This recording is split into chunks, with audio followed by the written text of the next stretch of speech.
जय श्री कृष्णा, राधे राधे। आप सभी को जितिया व्रत की हार्दिक शुभकामनाएं। आज अपने सुनेंगे जितिया व्रत से जुड़ी हुई संपूर्ण व्रत कथा। जितिया व्रत को खास संतान के लिए किया जाता है।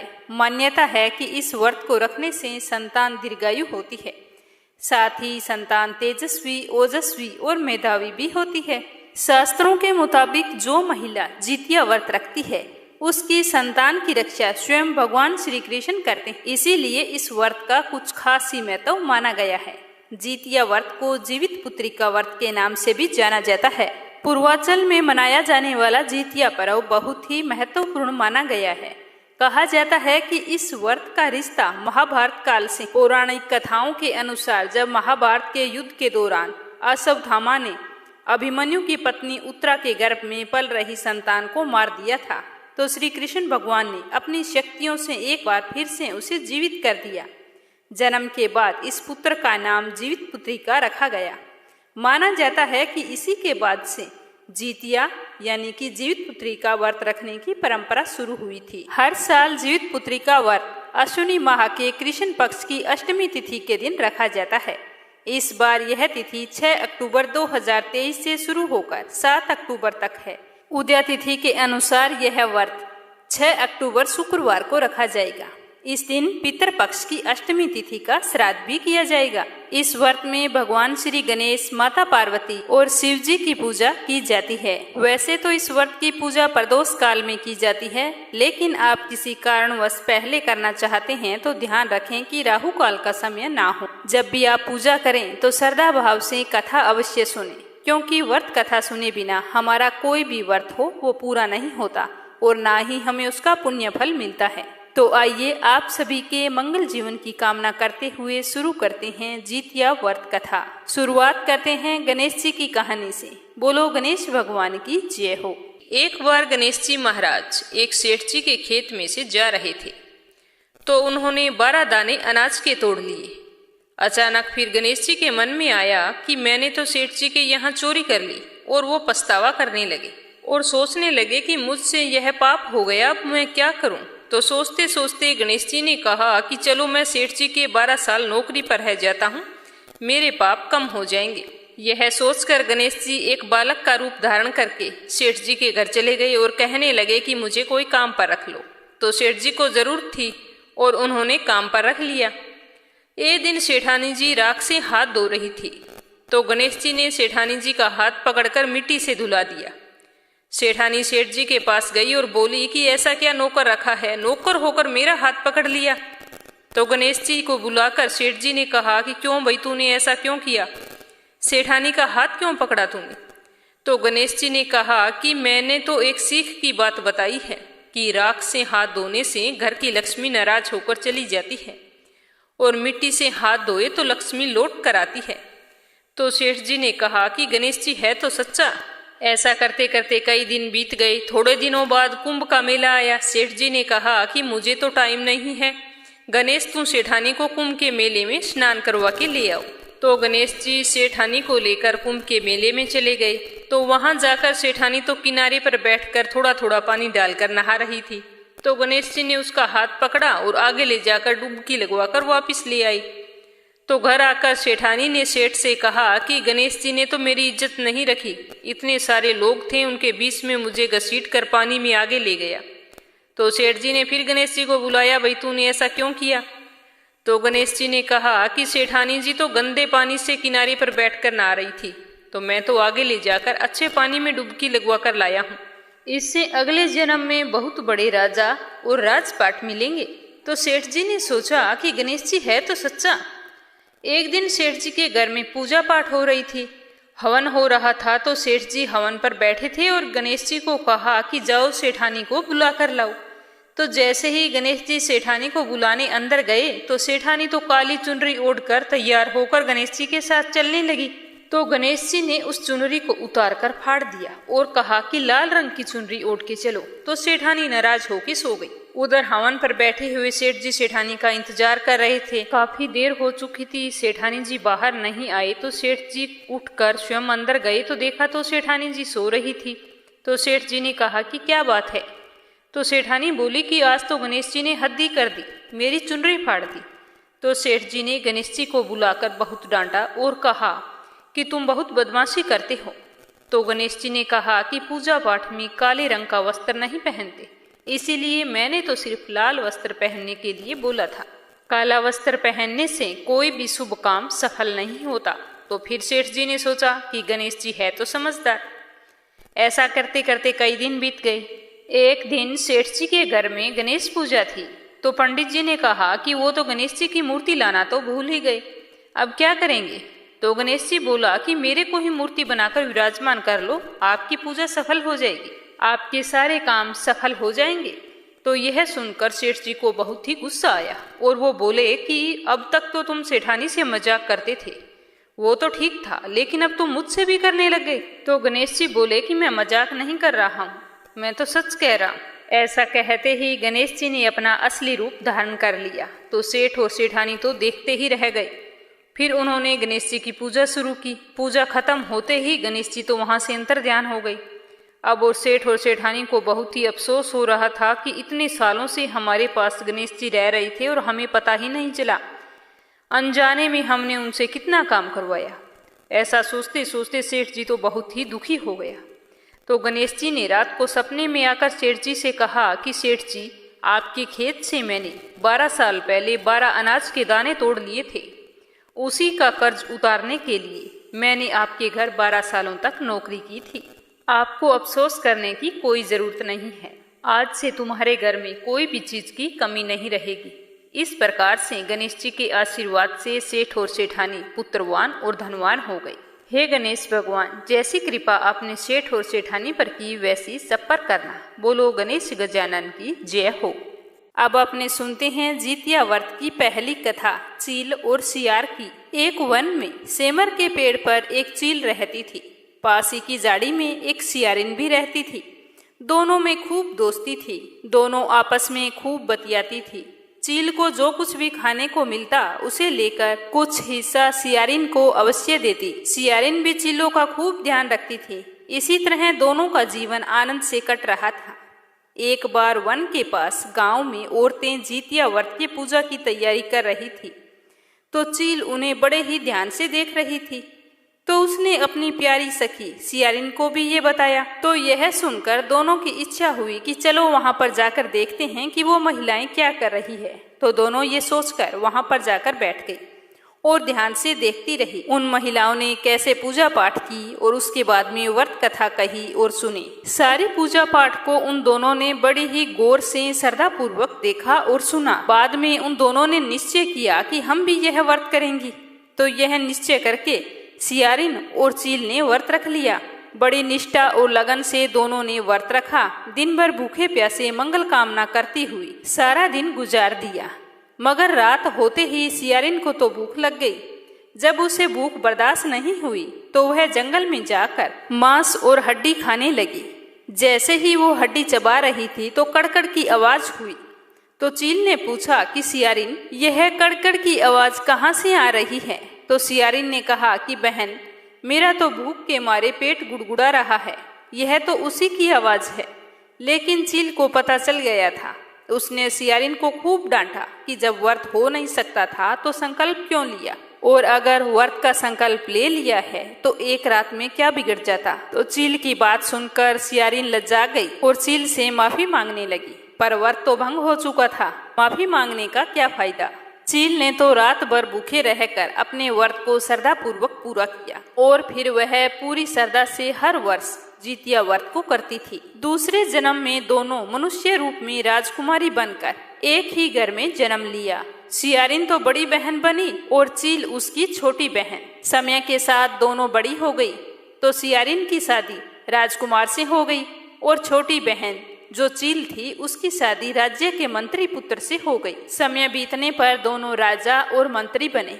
सियारिन रानी के जब भी बच्चा होता तो होते ही मृत्यु को प्राप्त हो जाता और उसकी छोटी बहन के बच्चा होता तो वह बहुत ही हट्टा कट्टा और तंदुरुस्त होता। तो बड़ी बहन बार बार अपने बच्चों को खोने के दुख से बहुत ही दुखी रहने लगी और साथ ही अपनी छोटी बहन से ईर्ष्या भी रखने लगी। एक बार उसने अपनी छोटी बहन के बच्चों के सर कटवा कर एक डिब्बे में बंद कर दिए और बहुत ही खुश हुई कि मेरे जैसे ही मेरी छोटी बहन हो गई है। लेकिन क्या देखती है कि थोड़ी ही देर बाद में उसकी छोटी बहन के बच्चे माँ माँ करते हुए दौड़ते हुए आते हैं। तो यह देखकर वो आश्चर्यचकित हो उठती है और जाकर जिस डब्बे में उनके सर काटकर बंद किया था उस डिब्बे को खोलकर देखती है तो आश्चर्यचकित हो उठती है, क्योंकि उस डिब्बों में बहन के बच्चों के सर नहीं बल्कि मिठाई पड़ी। तो उसने कई बार और प्रयत्न किए, बहन के बच्चों को मारने की कोशिश करती, कभी उसके पति को मारने की कोशिश करती, पर वो कभी भी सफल नहीं हुई। समय बीतता गया, वो इस तरह की कोशिश करते करते हार चुकी थी। तो एक दिन उसने देखा कि उसकी छोटी बहन सज धज कर पूजा की थाली लेकर कहीं जा रही थी। तो उसने पूछा कि तुम कहाँ जा रही हो? तो उसने बताया कि मेरा आज जितिया व्रत है। तो यह सुनकर उसकी बड़ी बहन बोली कि यह व्रत तुम क्यों रखती हो, इसके रखने से क्या फल मिलता है? तब वह बोली कि बहन, इस व्रत को करने से निसंतान को संतान की प्राप्ति होती है और जिनके संतान है उन्हें आरोग्य जीवन और लंबी उम्र का आशीर्वाद मिलता है।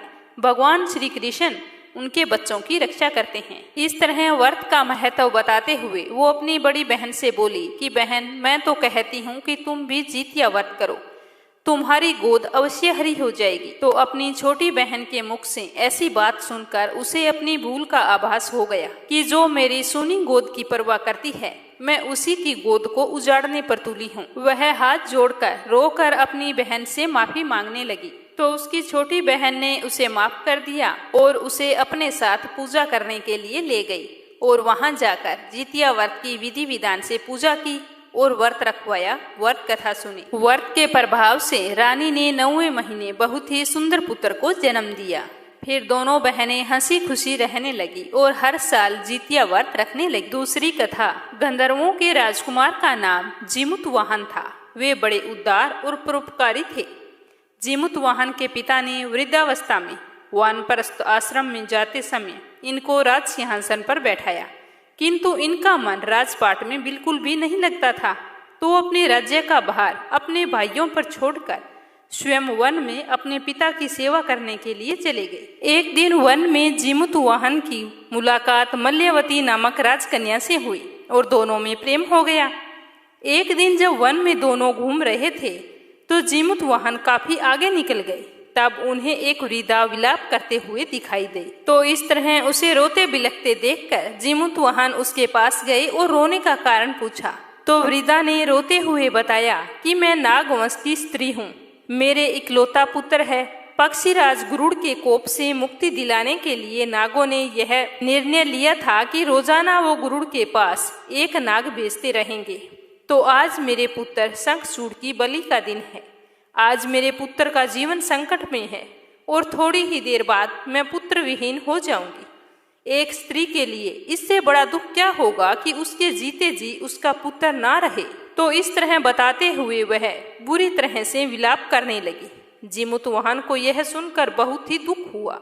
तो उसने उस वृद्धा को आश्वासन देते हुए कहा कि डरो मत, मैं तुम्हारे पुत्र के प्राणों की रक्षा अवश्य करूंगा। आज मैं उसके स्थान पर खुद को लाल कपड़े में ढककर वंद्यशिला पर लेट जाऊंगा ताकि गरुड़ मुझे खा जाए और तुम्हारा पुत्र बच जाए। इतना कहकर जिमुतवाहन ने शंखचूड़ के हाथ से लाल कपड़ा ले लिया और उसे स्वयं पर लपेटकर गरुड़ को बलि देने के लिए चुनी गई जो जगह थी वंद्यशिला, उस पर लेट गए। नियत समय पर गरुड़ बड़े ही वेग से वहां पर आए और लाल कपड़े में ढके हुए जिमुतवाहन को पंजे में दबोचकर पहाड़ की ओर चले गए और पहाड़ के शिखर पर जाकर बैठ गए। गरुड़ ने अपनी कठोर चोंच से उस पर प्रहार किया। जिमुतवाहन के शरीर से बड़ा सा मांस का हिस्सा नोच लिया। इसकी पीड़ा से जिमुतवाहन की आंखों से आंसू बह निकले और वो दर्द से कहराने लगे। अपने पंजे में जकड़े प्राणी की आंखों में आंसू और मुंह से कराहा सुनकर गरुड़ बड़े ही आश्चर्य में पड़ गए, क्योंकि ऐसा पहले कभी नहीं हुआ था। तो उन्होंने जिमुतवाहन से उनका परिचय पूछा। तो जिमुतवाहन ने अपना सारा किस्सा कह सुनाया और साथ ही बताया कि एक स्त्री के पुत्र की रक्षा के लिए मैं अपने प्राणों की बलि देने के लिए आया हूँ। आप मुझे खाकर भूख शांत करें। तो यह सुनकर गरुड़ उनकी बहादुरी और दूसरे की प्राण रक्षा के लिए स्वयं का बलिदान देने की हिम्मत से बहुत ही प्रभावित हुए। उन्हें स्वयं पर पछतावा होने लगा और वो सोचने लगे कि एक मनुष्य है जो दूसरे के पुत्र की रक्षा के लिए स्वयं बलि दे रहे हैं, और एक मैं हूँ जो देवों के संरक्षण में हूँ किंतु दूसरों की संतान की बलि ले रहा हूँ। उन्होंने जिमुतवाहन को तुरंत मुक्त कर दिया और कहने लगे कि हे उत्तम मनुष्यों में तुम्हारी भावना और त्याग से मैं बहुत ही प्रसन्न हूँ। मैंने तुम्हारे शरीर पर जो घाव किए हैं उन्हें तुरंत ठीक कर देता हूँ। तुम अपनी प्रसन्नता के लिए मुझसे कोई वरदान मांग सकते हो। तो गरुड़ की यह बात सुनकर राजा जिमुतवाहन ने कहा कि हे पक्षीराज, आप तो सर्वसमर्थ हैं। यदि आप प्रसन्न हैं और वरदान देना चाहते हैं तो आप सर्पों को अपना आहार बनाना छोड़ दें। आपने अब तक जितने भी प्राण लिए हैं उनको जीवन दान प्रदान करें। तो गरुड़ ने सबको जीवन दान दे दिया और नागों की बलि न लेने का वरदान भी दिया।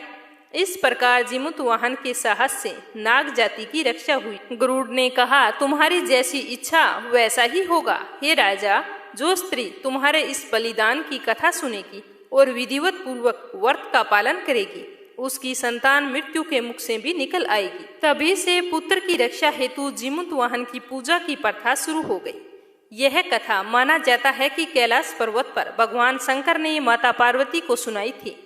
जीवित पुत्रिका के दिन भगवान श्री गणेश, माता पार्वती जी और शिव जी की पूजा ध्यान के बाद में व्रत कथा अवश्य सुननी चाहिए। अब अपने सुनेंगे तीसरी कथा। यह कथा महाभारत काल से जुड़ी हुई है। जब महाभारत का युद्ध हुआ था उसके बाद में अपने पिता की मृत्यु के बाद में अश्वत्थामा बहुत ही नाराज थे और उनके अंदर बदले की आग जल रही थी। बदला लेने के लिए अश्वत्थामा ने पांडवों के शिविर में घुसकर वहां पर 5 सोए हुए लोगों को पांडव समझकर मार दिया, लेकिन वे सभी द्रौपदी की 5 संतानें थी। तो उसके इस अपराध के कारण अर्जुन ने उसे बंदी बना लिया और उसकी दिव्य मणि भी छीन ली, जिसके फलस्वरूप अश्वत्थामा ने उत्तरा की अजन्मी संतान को गर्भ में मारने के लिए ब्रह्मास्त्र का उपयोग किया, जिसे निष्फल करना नामुमकिन था। उत्तरा की संतान का जन्म लेना भी बहुत ही जरूरी था। इसीलिए भगवान श्री कृष्ण ने अपने सभी पुण्यों का फल उत्तरा की अजन्मी संतान को देकर उसको गर्भ में ही पुनः जीवित कर दिया। गर्भ में मरकर जीवित होने के कारण उसका नाम जीवित पुत्रिका पड़ा और आगे जाकर यही राजा परीक्षित बना। तभी से इस व्रत को बड़ी ही श्रद्धा पूर्वक किया जाता है। अब सुनते हैं श्री कृष्ण के अवतार जगन्नाथ की कहानी। बोलो भगवान जगन्नाथ जी की जय हो। एक बार कर्माबाई नाम की एक महिला रहती थी। वह महिला भगवान जगन्नाथपुरी की भक्ति में खोई रहती थी। भगवान जगन्नाथ की अनन्य भगत थी। भगवान श्री कृष्ण की परम उपासक ठाकुर जी के बाल रूप से रोजाना वह ऐसे बातें करती जैसे ठाकुर जी उनके पुत्र हों और उनके घर में वास करते हों। एक दिन कर्माबाई की इच्छा हुई कि ठाकुर जी को फल मेवे की जगह कुछ अपने हाथों से बना हुआ खिलाऊं। तो उन्होंने जगन्नाथ प्रभु को अपनी इच्छा बतलाई और कहा कि मैं आज मेरे हाथों से बनाया हुआ तुम्हें कुछ भोग लगाना चाहती हूँ, इसीलिए मुझे बताओ कि मैं तुम्हें क्या खिलाऊं। ये मेरी दिली इच्छा है। तो भगवान तो भक्तों के लिए सर्वथा प्रस्तुत है। भगवान जी बोले कि माँ, जो भी आपने बनाया हो वही खिला दो, आज तो बहुत जोरों की भूख लगी है। और कुछ मत बनाना, क्योंकि मुझे बहुत जोरों की भूख लगी है, मुझसे इंतजार नहीं होगा। अब जल्दी करो, जो भी बनाया है जल्दी से ले आओ। इतना सुनते ही कर्माबाई तो बहुत ही खुश हुई। उसने उस दिन खिचड़ी बनाई थी तो ठाकुर जी को खिचड़ी खाने के लिए दे दी।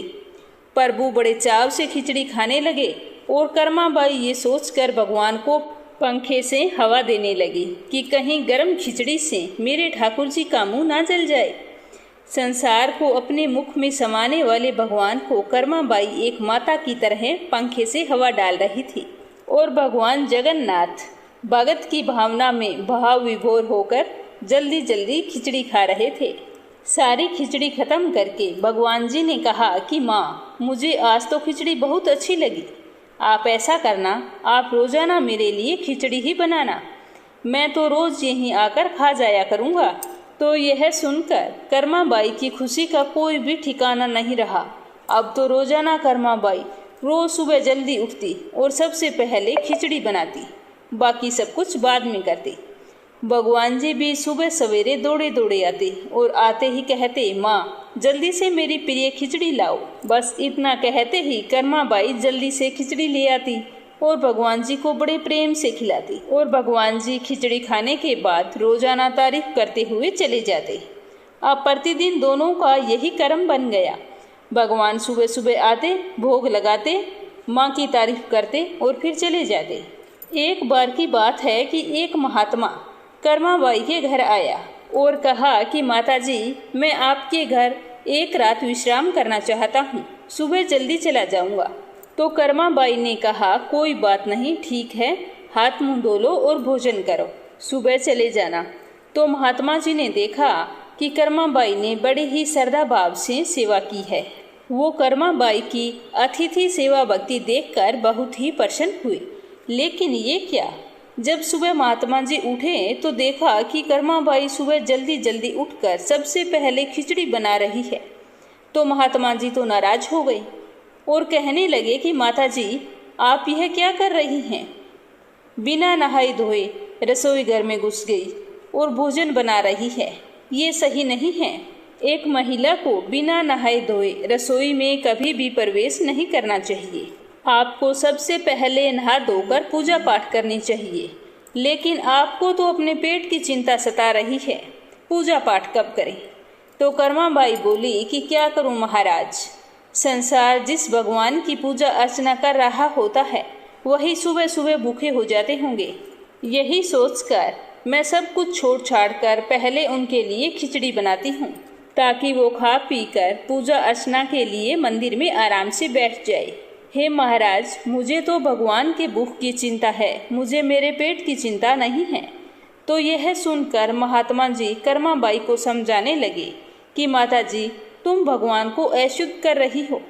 अब से ऐसा करना है कि सुबह पहले स्नान करना है और उसके बाद में रसोई की साफ सफाई करनी है, पूजा पाठ करनी है और उसके बाद में भगवान के लिए भोग तैयार करना है। इस तरह साधु महाराज कर्मा बाई को समझाकर चले गए। तो कर्मा बाई ने दूसरे दिन जैसा साधु महाराज ने कहा था वैसा ही किया। जैसे ही सुबह हुई, भगवान आए और बोले कि माँ, मैं आ गया हूँ, खिचड़ी लेकर आओ।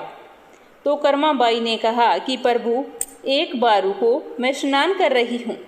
थोड़ी देर बाद भगवान ने फिर से आवाज़ लगाई कि जल्दी करो माँ, मेरे मंदिर के पट खुल जाएंगे, मुझे जाना होगा।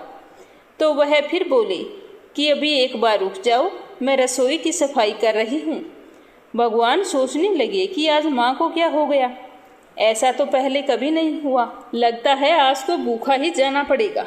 यही सोचकर खिचड़ी का इंतजार कर रहे थे। कर्मा बाई ने पहले स्नान किया, उसके बाद रसोई की सफाई की, उसके बाद में खिचड़ी बनाई। खिचड़ी बनते ही भगवान को आवाज़ देकर खिचड़ी परोस दी। तब भगवान ने जल्दी जल्दी खिचड़ी खाई, परंतु आज की खिचड़ी में रोज वाले भाव का स्वाद नहीं आया था। फिर भी उन्होंने जल्दी जल्दी खिचड़ी खत्म की और बिना कुछ बोले जल्दी जल्दी में बिना पानी पिए ही मंदिर की ओर भाग चले। बाहर निकलते ही भगवान ने जब साधु महात्मा को देखा तो वो समझ गए कि अच्छा ये बात है। अब मेरे समझ में आई कि मेरी माँ ने आज खिचड़ी बनाने में इतनी देरी कैसे कर दी। पहले स्नान, रसोई घर की सफाई और पूजा पाठ की पट्टी इसी साधु महात्मा ने पढ़ाई है। ये सब कुछ सोचते हुए भगवान जी जल्दी से जाकर मंदिर में बैठ गए। पूजा पाठ का टाइम हो चुका था। ठाकुर जी के मंदिर के पुजारी ने जैसे ही मंदिर के पट खोले तो देखा कि भगवान के मुख पर तो खिचड़ी लगी थी। पुजारी जी बोले कि प्रभु जी, ये खिचड़ी आपके मुख पर कैसे लग गई? तो पुजारी की बात सुनकर भगवान ने कहा कि पुजारी जी, अब मैं आपसे क्या छुपाऊं? मैं रोजाना मेरी कर्मा बाई के घर पर खिचड़ी खाकर आता हूँ। रोजाना तो जब मैं कर्मा बाई के घर जाता था तो मुझे खिचड़ी बनी हुई तैयार मिलती थी, लेकिन आज मैं खिचड़ी खाने के लिए गया तो माँ ने कहा कि पहले मैं स्नान करूँगी, उसके बाद रसोई की सफाई करूँगी, पूजा पाठ करूँगी, उसके बाद में खिचड़ी बनाऊँगी। तो मेरी माँ ने इतने सारे काम करके उसके बाद में खिचड़ी बनाई और मैं वहाँ पर बैठा इंतजार कर रहा था। इसी वजह से मुझे देरी हो गई और मैंने जल्दी जल्दी खिचड़ी खाई और बिना मुंह धोए जल्दी से मंदिर में आ गया। आप मेरे लिए एक काम करो, उस गांव में जाओ, वो साधु महात्मा अभी तक वहीं पर रुका हुआ है, उसको समझाओ, उसने मेरी माँ को ऐसी गलत पट्टी कैसे पढ़ाई है। कर्मा बाई मेरी माँ है। एक माँ को अपने बच्चे को खाना खिलाने से पहले स्नान करने की कोई भी ज़रूरत नहीं होती। तो आप महात्मा को जाकर कहो कि आपने एक माँ को अपने बेटे के लिए ऐसी गलत पट्टी कैसे पढ़ाई। तो भगवान जी के कहे अनुसार पुजारी जी उस गांव में गए और जाकर महात्मा जी से सारी बातें कही कि भगवान तो भाव के भूखे हैं और ये कर्मा बाई ये तो भगवान जी की माँ हैं। यह सुनकर महात्मा जी घबराए और जल्दी से कर्मा बाई के पास गई और जाकर कहा कि माता जी माफ़ कर दो, ये नियम धर्म तो हम संतों के लिए है। आप तो जैसे पहले खिचड़ी बनाती थी वैसे ही बनाएं, आपके भाव से ही ठाकुर जी खिचड़ी खाते रहेंगे। तो यह सुनकर कर्मा बाई बहुत ही खुश हुई, क्योंकि उस दिन जब साधु महाराज के कहे अनुसार कर्मा बाई ने खिचड़ी बनाई थी और भगवान ने जल्दी जल्दी खाई और बिना पानी पिए चले गए, तो इस बात का कर्मा बाई को बहुत ही अफसोस था। वो बस पूरा दिन यही सोच रही थी कि कहीं मेरे भगवान का मुंह ना जल गया हो, क्या पता भर पेट खिचड़ी खाई थी या भूखे ही चले गए, रात को नींद कैसे आएगी, बस इसी तरह का विचार कर रही थी। तो दूसरे दिन कर्मा बाई ने सुबह उठते ही सबसे पहले खिचड़ी बनाई और भगवान की प्रतीक्षा करने लगी। तभी भगवान जी आए और बोले कि माँ जल्दी से खिचड़ी लाओ, बहुत जोरों की भूख लगी है। तो कर्मा बाई ने हमेशा की तरह बड़े ही स्नेहपूर्वक भगवान जी को खिचड़ी परोसी और पंखे से हवा दी। तो भगवान को आज हमेशा की तरह खिचड़ी में वही स्वाद आ रहा था और बहुत ही खुशी हो रही थी। खिचड़ी खत्म करते ही भगवान जी ने कर्मा बाई से कहा कि माँ इस तरह ही रोजाना खिचड़ी बना लिया करो, कल तो आपने ना जाने क्यों देरी कर दी, मेरा तो पूरा पेट ही नहीं भरा, मैं सारा दिन भूखा बैठा रहा। मुझे आपकी बनाई ये खिचड़ी बहुत ही स्वादिष्ट लगती है। आप मेरी माँ हो, आपको पूजा पाठ करने की या स्नान करने की, रसोई साफ करने की क्या ज़रूरत है। क्या कभी एक बेटे को खाना खिलाने के लिए माँ को स्नान करना पड़ता है? ऐसा आगे से कभी मत करना। तो ये सुनकर कर्मा बाई की आंखों में खुशी के आंसू छलक आए और वो बोली कि बेटा मैं आगे से ऐसा कुछ भी नहीं करूँगी जिसकी वजह से तुम्हें भूखे ही भागना पड़े। तो इस तरह माँ बेटे का कर्म फिर से चलने लगा। चलते चलते सालों बीत गए। फिर एक दिन ऐसा आया कि कर्मा बाई के प्राण छूट गए। उस दिन पुजारी जी ने जैसे ही मंदिर के पट खोले तो देखा कि भगवान जी की आंखों में आंसू हैं और प्रभु रो रहे हैं। तो पुजारी जी ने भगवान जी से रोने का कारण पूछा तो रोते हुए भगवान बोले कि पुजारी जी आज मेरी माँ कर्मा बाई इस लोक को छोड़कर मेरे निज लोक को विदा हो गई है, अब मुझे खिचड़ी बनाकर कौन खिलाएगा। यह कहकर प्रभु जी तो रोने लगे। तो पुजारी जी ने कहा कि प्रभु जी आप चुप हो जाओ, आपको माँ की कमी महसूस नहीं होने देंगे। आज के बाद से मेरा ये वादा है आपसे कि आपको सबसे पहले खिचड़ी का ही भोग लगाया जाएगा।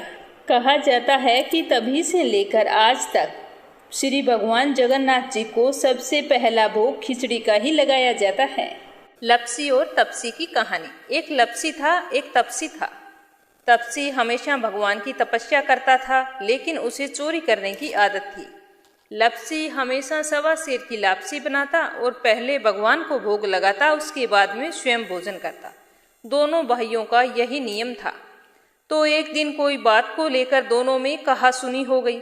तो तपसी बोला कि मैं रोजाना भगवान की तपस्या करता हूँ, इसीलिए मैं बड़ा हूँ। तो लपसी बोला कि मैं रोज भगवान को सवा सेर लापसी का भोग लगाता हूँ, इसीलिए मैं बड़ा हूँ। ऐसा कहते हुए दोनों जोर जोर से लड़ने लगे। तभी वहां से नारद जी गुजर रहे थे। दोनों को लड़ता हुआ देखकर वहां आए और उनसे पूछा कि तुम दोनों लड़ क्यों रहे हो। तो दोनों ने अपने आप को बड़ा बताया और साथ में बड़ा होने का कारण भी बताया। तो नारद जी बोले कि मैं तुम्हारा फैसला कर दूंगा, कल आऊंगा, बता दूंगा भी कौन बड़ा है। दूसरे दिन लपसी और तपसी नहाकर अपनी रोज की भक्ति करने आए। तो नारद जी ने छुपकर 1.25 करोड़ की एक एक अंगूठी उन दोनों के आगे रख दी। जैसे ही भक्ति करते हुए तपसी की नजर उस अंगूठी पर पड़ी तो उसने चुपचाप से उठाई और अपने पैर के नीचे दबा ली। लप्सी की नजर अंगूठी पर पड़ी, लेकिन उसने ध्यान नहीं दिया। उसने पहले भगवान को भोग लगाया और फिर स्वयं भोजन करने के लिए बैठ गया। थोड़ी देर बाद नारद जी सामने आए तो दोनों ने पूछा कि अब बताओ हम में से कौन बड़ा है। तो नारद जी ने तपसी से खड़ा होने के लिए कहा, तो वो खड़ा हुआ तो उसके पैर के नीचे दबी हुई अंगूठी दिखाई दी। तो नारद जी ने तपसी से कहा, तपस्या तो तुम करते हो, इतनी तपस्या करने के बाद भी तुम्हारी चोरी करने की आदत नहीं गई। ये अंगूठी मैंने ही तुम दोनों के आगे रखी थी। मैं ये देखना चाहता था कि तुम दोनों में से किन के मन में लालच है। तो तूने तो अंगूठी दिखाई पड़ते ही झट से अपने पैर के नीचे दबा ली। लेकिन लप्सी का ध्यान अंगूठी पर जाने के बाद भी लप्सी ने अंगूठी को ना ही उठाया और ना ही ध्यान किया। उसने सिर्फ अपने भगवान जी में ही ध्यान रखा, उन्हें भोग लगाया और बाद में स्वयं भोजन करने लगा। इसीलिए लप्सी बड़ा है और तुम्हें तुम्हारी तपस्या का कोई भी फल नहीं मिलने वाला। जितनी चाहे मर्जी तुम तपस्या कर लो, तुम्हें इसका कोई भी फल नहीं मिलेगा। तो तपसी को यह सुनकर बहुत ही दुख हुआ और वह शर्मिंदा होकर नारद जी से माफी मांगने लगा और कहने लगा कि आज तक की मेरी गलती माफ करो और मुझे बताओ कि मुझे मेरी तपस्या का फल कैसे मिलेगा। आज के बाद कभी भी मैं चोरी नहीं करूंगा। तो नारद जी ने कहा कि यदि कोई गाय और कुत्ते की रोटी नहीं बनाएगा तो उसका फल तुझे मिलेगा। यदि कोई आदमी ब्राह्मण को भोजन करवाकर उसे दक्षिणा नहीं देगा तो उसका फल भी तुझे ही मिलेगा। अगर किसी को सूट, तीवल, साड़ी अगर हम देते हैं, उसके ऊपर अगर भेंट स्वरूप कुछ रुपए नहीं देंगे तो उसका फल भी तुझे ही मिलेगा। अगर कोई व्यक्ति दिए से दिया जलाएगा तो उसका फल भी तुझे ही मिलेगा। अगर कोई औरत आंगन लीपकर चौका नहीं लीपेगी तो उसका फल भी तुझे ही मिलेगा। यदि कोई व्रत कथा में सारी कहानी सुन ले लेकिन तुम्हारी कहानी ना सुने तो उसका फल भी तुझे ही मिलेगा। उसी दिन से हर व्रत कथा और कहानी के साथ लप्सी तपसी की कहानी कही और सुनी जाती है। हे भगवान, कहानी कहने में या सुनने में कोई भूल चूक हो गई हो तो क्षमा करना और अपने भक्तों पर अपनी कृपा दृष्टि बनाए रखना। सुख सौभाग्य का और संतान की लंबी आयु का आशीर्वाद देना। जय श्री कृष्णा। राधे राधे।